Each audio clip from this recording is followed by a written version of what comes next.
It's Nick's Toho X-Travaganza! Yamato Takeru, also known as Orochi, the eight-headed dragon, isn't one of the classic Toho monster movies.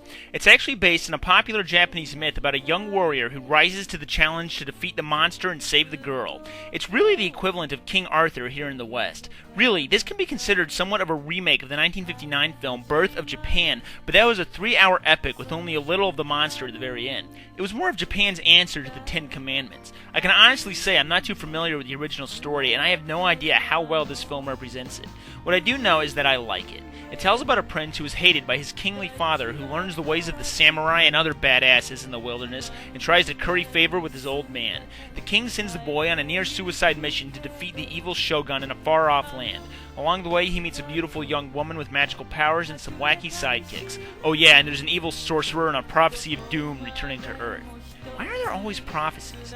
At the end, the bad guy transforms into the legendary eight-headed dragon, so what does the hero do? Transform into a giant robot samurai? Of course! But look at this guy, I would have liked to see Godzilla fight him. Where did the other monsters come in? Here, of course.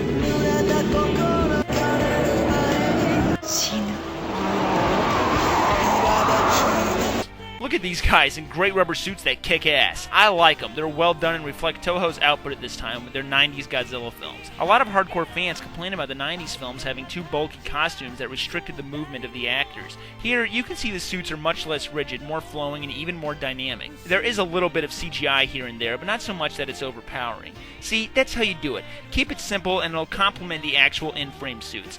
I wonder if Hollywood will ever learn.